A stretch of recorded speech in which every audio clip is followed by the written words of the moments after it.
Buen día, mi nombre es Efraín y hoy quiero empezar el mensaje con un juego. Voy a poner algunas fotos en pantalla y quiero que me digáis si es fácil o difícil, ¿vale? Si es difícil, levantáis la mano. Empezamos la primera foto, pintar un cuadro. ¿Es difícil? Uy, muchos que no levantan aquí, mucho artista. Siguiente foto, pintar con numeritos. ¿Es difícil? Puede quedar muy feo, pero difícil no es. Siguiente foto, meter un gol de falta. ¿Es difícil? Vale. Aquí sí, hay más quórum. Siguiente foto, hacer un huevo frito. ¿Es difícil? Tiene su ciencia, dice Rocío, su técnica. Igual a la primera no, pero algunos sí que saldrá. Vale, siguiente, hacer una paella. A leña. Es difícil. Yo no me he atrevido aún a hacer paella. Vale, siguiente foto, hacer el selectivo. Es difícil, es un evento vital. Y siguiente foto, parir. Es difícil. La mitad aquí no vamos a tener que averiguarlo, por suerte. Muy bien, con todo esto quiero haceros hoy una pregunta, que es la gran pregunta que vamos a intentar responder hoy. ¿Ser cristiano, seguir a Jesús, es fácil o difícil? Mucho es difícil. ¿Tu relación con Jesús la vives de forma fácil, aburrida, monótona? ¿O la vives como algo difícil, como algo imposible, pesado, inalcanzable? La forma en la que afrontamos toda nuestra vida depende muchas veces del nivel de dificultad que tiene, porque si algo es muy fácil o muy difícil, quizá no nos va a apetecer hacerlo. Por ejemplo, con lo que es difícil, yo hay recetas como la paella u otras cosas que si veo que son demasiado difíciles, no lo voy a intentar, porque digo, me va a salir mal, esta técnica yo no sé hacerla, no voy a perder el tiempo. Pero me pasa también algo parecido con las cosas fáciles. En mi trabajo, y seguro que en el vuestro, hay algunas tareas que son mecánicas, repetitivas, que no motivan, que nos encantaría no tener que hacerlas y dedicarnos a cosas más entretenidas, ¿no? Algo que suponga algún tipo de reto. Y con Dios creo que puede pasarnos también algo parecido. Lo más común es que pensemos que es demasiado difícil, que miramos la lista de normas que pueda haber en la Biblia, que hay palabras de repente como santidad o perfección y nos parece algo inalcanzable, tanto que ni nos esforzamos. Vemos la exigencia que supone una vida como Dios quiere en temas como la generosidad con el dinero y en la sexualidad y a lo mejor digo, pues mira, me rindo antes de empezar. Y si dejo de darle importancia a Dios en algunas áreas, es probable que me quede estancado y que quiera dejar de seguirle y que busque otras cosas más fáciles que a lo mejor sí que me dan una recompensa inmediata. Y puede pasarnos al revés también. Los cristianos, muchos hemos diluido el mensaje de Jesús y lo hemos hecho más asequible y más fácil para no frustrarnos tanto. Es un cristianismo aguachirri. Es un peligro esto. Vivimos en modo automático, ignoramos la misión que Dios nos pone por delante y vivimos una vida cristiana descafeinada. Y curiosamente, estas cosas fáciles, esta vida cristiana facilona, nos puede llevar al mismo punto de estancamiento que sucede con lo difícil. Perdemos el propósito y si pasa esto, es posible que a lo mejor quiera dejar de seguir a Jesús y que busque los retos y estímulos por otro lado. Si cogemos la Biblia y hacemos esta pregunta, Jesús parece que no da una respuesta clara a la pregunta de fácil o difícil. En Mateo 16 le dice Jesús a sus discípulos, si alguno quiere ser discípulo mío, deberá olvidarse de sí mismo, cargar con su cruz y seguirme. La expresión cargar con su cruz no es ninguna tontería, y menos en esta época, y menos que la está diciendo el mismísimo Jesús. Es como decirle a sus discípulos, seguirme es lo mismo que ir a que te torturen y que te maten en un campo de concentración. No apetece mucho de primeras. Pero luego va Jesús en otra ocasión que le preguntan algo parecido y dice, mi yugo es fácil y ligera mi carga. Fácil, ligero, ¿en qué quedamos, Jesús? A Jesús le gustaba muchas veces ser enigmático tiene su aquel porque no terminas de conocerle y es bonito, pero eso a mucha gente le frustra. La cosa es que Jesús no está mintiendo. Dice las dos cosas a la vez. ¿Seguir a Jesús es fácil y difícil a la vez? ¿Esto es verdad? ¿Cómo es esto compatible? Pues quiero que leamos hoy un texto de alguien que se encontró con Jesús y le hizo una pregunta parecida, que puede ayudarnos a entenderlo. Y leyendo esto, quiero que reflexionemos sobre qué significa seguir a Jesús. Vamos a leer Lucas 18, a partir del versículo 18. Un joven rico preguntó a Jesús: «Maestro bueno, ¿qué he de hacer para alcanzar la vida eterna?». Jesús le dijo: «¿Por qué me llamas bueno? Nadie es bueno sino solamente Dios. Ya sabes los mandamientos: no cometas adulterio, no mates, no robes, no des falso testimonio, honra a tu padre y a tu madre». Y el joven rico respondió: «Todo eso lo he guardado desde mi adolescencia». En esta historia, un joven rico, aparentemente con la mejor intención, se acerca a Jesús a preguntarle cómo tener la vida eterna. Podría parecer que le está preguntando: ¿qué tengo que hacer para ser un seguidor tuyo? ¿Esto es fácil o difícil? Y me llama la atención cómo responde Jesús, porque le dice: ya sabes los mandamientos, no cometas adulterio, no mates, no robes, no des falso testimonio, honra a tu padre y a tu madre. 1, 2, 3, 4, 5. ¿Cuántos mandamientos hay? 10. Jesús no dice todos. Y entonces el joven rico responde: todo eso lo he guardado desde mi adolescencia.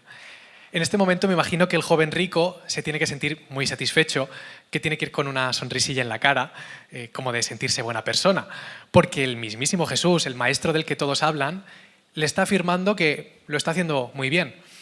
Y según el joven rico, había hecho 5 mandamientos de 10, que me hace gracia que es literalmente como sacar un 5 en un examen. Sacas un 5 de 10, apruebas y con eso ya he pensado que es suficiente. Pero claro, quedan 5 mandamientos sin nombrar. Entre ellos cosas gordas como no tener otros dioses o ídolos aparte de Dios. Este texto es conocido por ser el del joven rico, pero en otras versiones hablan de él como un líder religioso o un líder de los judíos. Era un fariseo. Era uno de estos maestros de la ley que presumían, se jactaban de que hacían todas las cosas bien y se creen superiores al resto por las faltas y pecados que tienen los demás.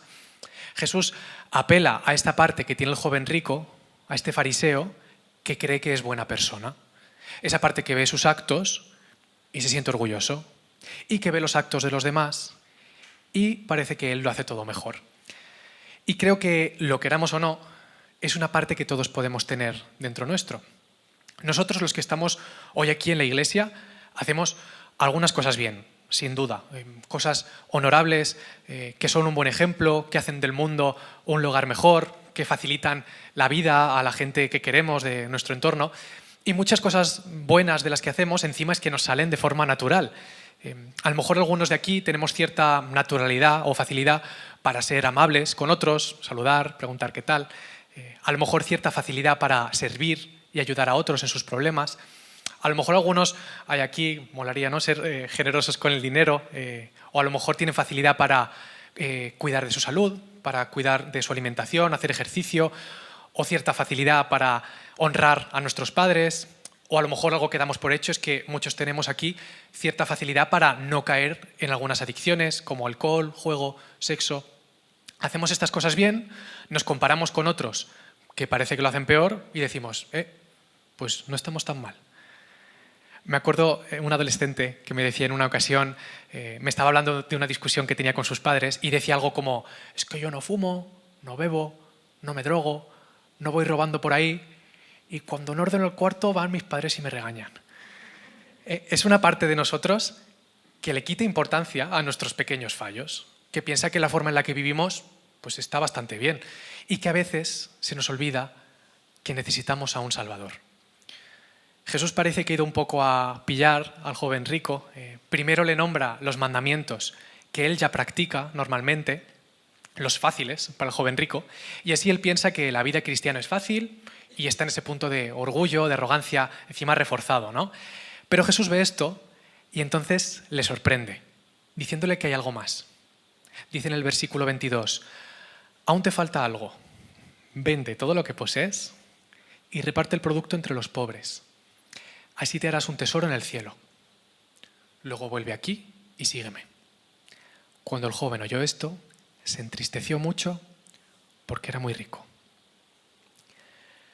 Para el joven rico, alcanzar la vida eterna podría parecerle algo fácil, pero era fácil para él porque no lo había entregado todo. Todavía había partes, áreas de su vida que ha decidido que se iba a guardar para él mismo. En este caso, no sigue varios mandamientos. Tiene ídolos que son diferentes que Dios, que en este caso es el dinero, codicia los bienes que tienen los demás y no es capaz de entregar los suyos. Y sobre todo, no ama a Dios sobre todas las cosas, porque ama a sus riquezas más que a Jesús.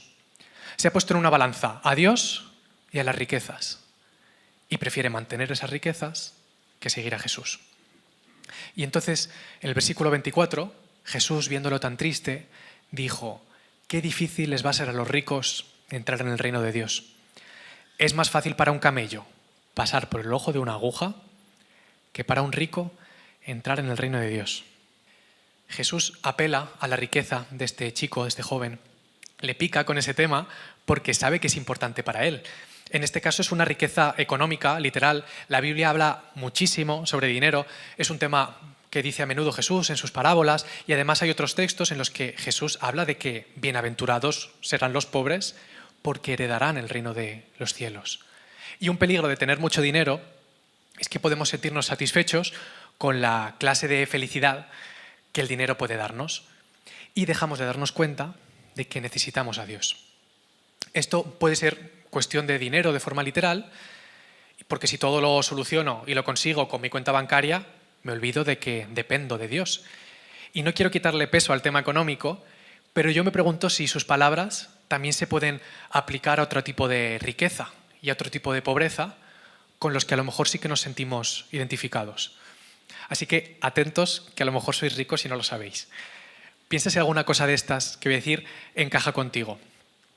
A lo mejor tu riqueza es que tienes una inteligencia más o menos desarrollada.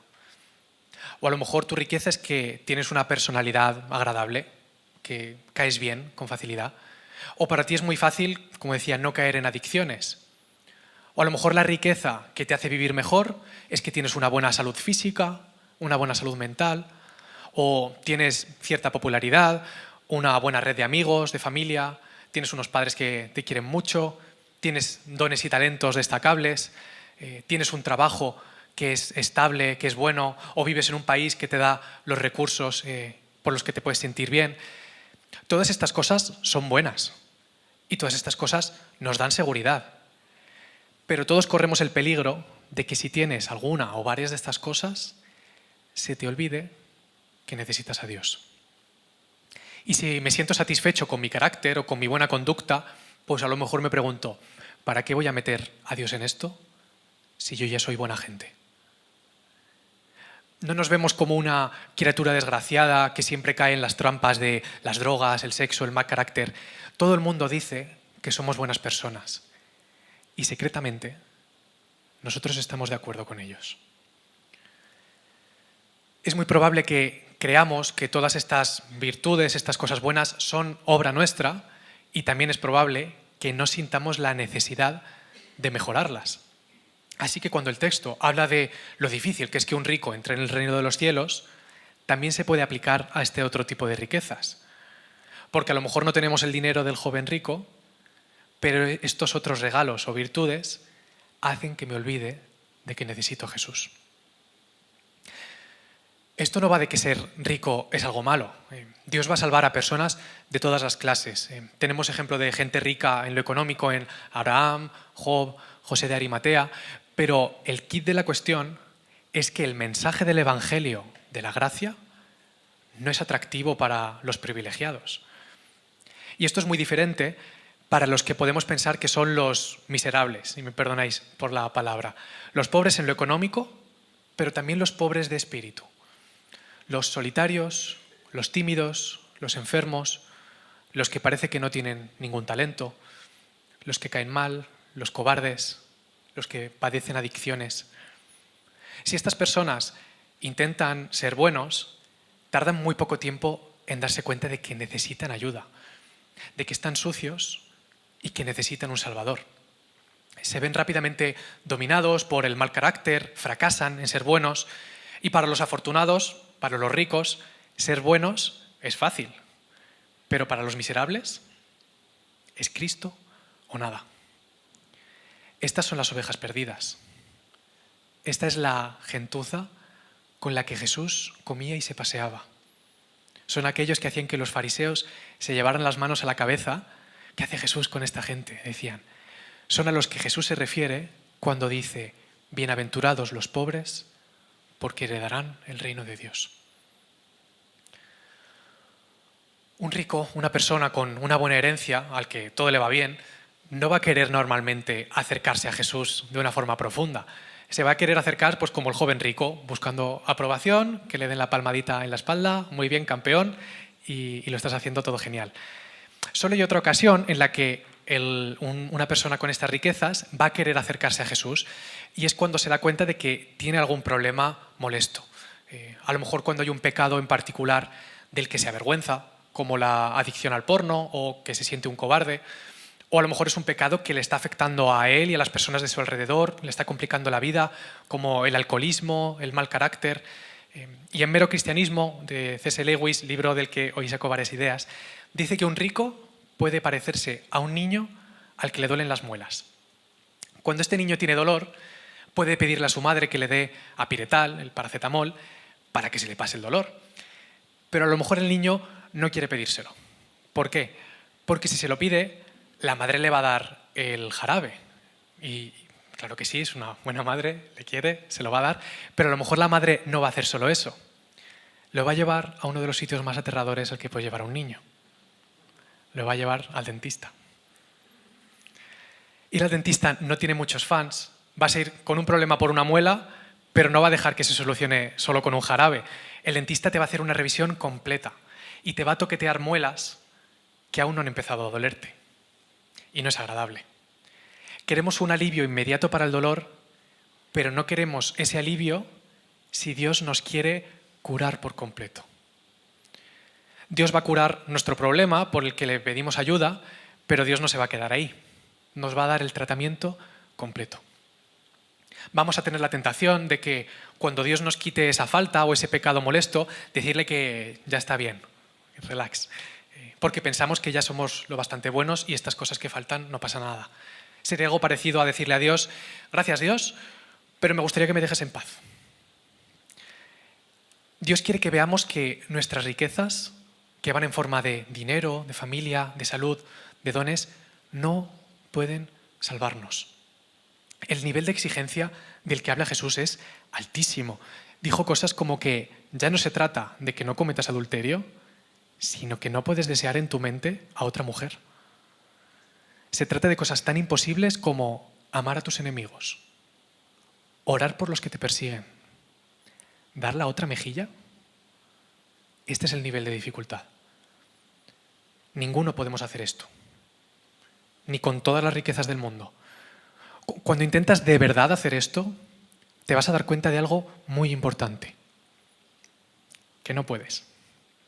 Nos damos cuenta de que fracasamos.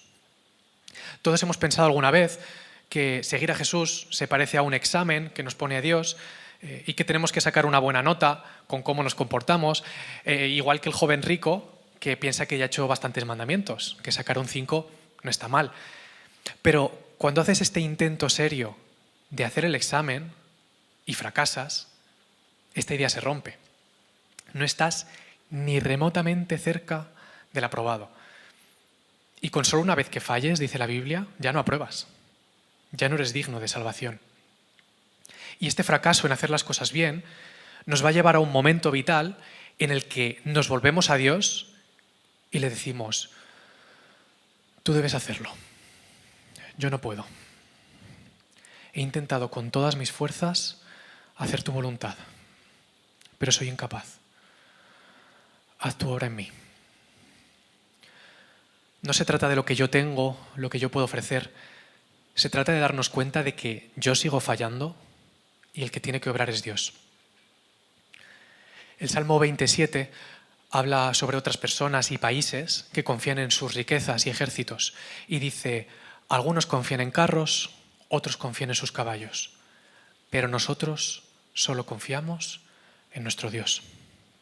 Continuando el texto que estamos leyendo, Jesús explica esto mismo, porque no es tan solo él y el joven rico, hay más gente alrededor que está escuchando y se dan cuenta de que la salvación pues igual es algo difícil si tienes alguna de estas riquezas. Y le preguntan, el versículo 26, pues en este caso, ¿quién podrá salvarse? Y Jesús le contestó, lo que es imposible para los hombres es posible para Dios. Imposible para los hombres, posible para Dios. Yo no puedo, pero donde yo soy débil, Dios es fuerte. En este momento confiamos en que Cristo, de alguna manera, va a compartir algo con nosotros. Va a compartir la mayor riqueza de todas, su naturaleza. Una naturaleza, una esencia mucho mejor que todas las riquezas que podamos imaginar. Va a darnos al Espíritu Santo. Y escucha esto porque es importante. Jesús va a compartir con nosotros su obediencia perfecta por la que fue hasta la cruz. Va a hacernos más parecidos a Él. Y no solo más parecidos a Él, va a convertirnos en Él. Va a convertirnos en hijos suyos. En esto consiste la vida cristiana, en que con cada acto decidimos hacia dónde va nuestra esencia, la persona en la que nos convertimos. Si dejamos a Jesús que obre en nosotros y damos pasos a ser más como Él, o si damos pasos egoístas y nos convertimos en otra criatura que no tiene nada que ver con Él. Cristo nos ofrece algo por nada. Mejor aún, nos ofrece todo por nada. Y la vida cristiana consiste en aceptar este maravilloso regalo. Yo sé que la idea de perfección o de santidad puede parecer imposible, muy pesada, pero Dios quiere esto para nosotros. Jesús nos dice, la única ayuda que yo os daré es para que os hagáis perfectos. Es posible que queráis algo menos, pero yo no os daré nada menos. Y en el momento en el que nos ponemos en sus manos, esto es lo que tenemos que esperar. Tenemos el libre albedrío y si queremos tenemos la libertad para apartarle, pero si no le apartamos, Él va a terminar el trabajo. Va a haber sufrimiento, va a haber renuncia, pero Dios no va a descansar hasta que seamos literalmente perfectos en el día que vuelva. Hasta que entendamos que Dios se complace de nosotros como el Padre se complacía en Jesús. Hasta que vivamos realmente como sus hijos. El apóstol Pablo en Filipenses 3 nos cuenta que él también tenía sus riquezas de esta época y dice algo como que si alguien pudiera confiar en sus propios esfuerzos, ese sería yo. De hecho, si otros tienen razones para confiar en sus propios esfuerzos, yo las tengo aún más.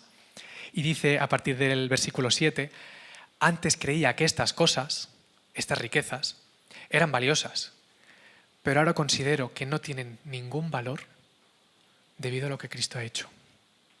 Así es, todo lo demás no vale nada cuando se compara con el infinito valor de conocer a Cristo Jesús, mi Señor. Por amor a Él he desechado todo lo demás y lo considero basura a fin de ganar a Cristo y llegar a ser uno con Él. Ya no me apoyo en mi propia justicia por medio de obedecer la ley, más bien llego a ser justo por medio de la fe en Cristo. Pues la forma en la que Dios nos hace justos delante de Él se basa en la fe. Y dice después, a partir del 12, no quiero decir que ya haya logrado estas cosas, ni que haya alcanzado la perfección, pero sigo adelante, a fin de hacer mía esa perfección para la cual Cristo Jesús primeramente me hizo suyo. No, amados hermanos, no lo he logrado, pero me concentro únicamente en esto. Olvido el pasado, si me permitís, olvido mis riquezas y fijo la mirada en lo que tengo por delante. Y así avanzo hasta llegar al final de la carrera para recibir el premio celestial al cual Dios nos llama por medio de Cristo Jesús. En este punto, dejar todo en manos de Dios, de Jesús, no significa que dejemos de intentar hacer las cosas bien, porque si confiamos en Dios, eso implica intentar hacer lo que Él dice. Pero ahora cuando obedecemos, cuando intentamos hacer las cosas bien, lo hacemos de otra manera. Lo hacemos de una forma menos preocupada. Esto es una parte de lo que significa vivir al ritmo de Jesús. No significa no hacer las cosas, o hacer el vago, o que tengo mucho tiempo libre para mí mismo. Vivir al ritmo de Jesús significa este nuevo tipo de vida, en el que ya no hacemos las cosas como agobiados por aprobar un examen, para intentar ser salvados. Hacemos estas cosas porque Él ya nos ha salvado. No hacemos estas cosas con la esperanza de llegar al cielo, como una recompensa por lo bueno que soy, por mis buenos actos, pero agobiado también porque tengo que hacer todo bien, sino que lo hacemos tranquilos y disfrutando, empezando ya a vivir esa vida nueva aquí en la tierra. Queremos vivir esta nueva vida, este nuevo ritmo de Jesús y comportarnos de esta forma porque una parte del reino ya está aquí, dentro de nosotros. Porque Dios ya ha empezado a formar en nosotros esa nueva criatura que puede hacer estas cosas y además las hace desde una paz que sobrepasa todo entendimiento. Podemos hacer estas cosas, pero no por nosotros mismos, sino porque somos sus hijos. Os preguntaba antes si ser cristiano es fácil o difícil. Convertirnos en hijos de Dios no es fácil para nosotros, para nada. Si miras la lista de todo lo que hay que hacer, es imposible. No podemos cumplir todas las exigencias. Pero ¿y para Dios? ¿Es fácil esto? Para Dios tampoco es fácil, en absoluto.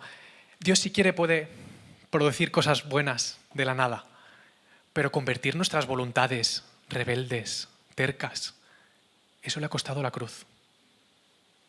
No es fácil convertirnos en hijos de Dios, pero ser sus hijos es infinitamente más fácil que llegar a hacer todas las cosas bien por nuestras propias riquezas. Eso es lo que es terriblemente imposible. Y en el final de esta historia del joven rico interviene Pedro, el Boniquet, que parece que se preocupa escuchando esta historia de si al final él no va a poder salvarse. Y dice en el versículo 28, Pedro le dijo entonces, tú sabes que nosotros hemos dejado nuestras cosas para seguirte. Pedro otra vez pues recalcando lo que él hace, porque aún tiene esperanza de salvarse por sus obras. Y Jesús entiende su preocupación y añade esto en el 29. Jesús le dijo, os aseguro que todo aquel que haya dejado casa, mujer, hermanos, padres o hijos por causa del reino de Dios, recibirá mucho más en este mundo y en el mundo venidero recibirá la vida eterna.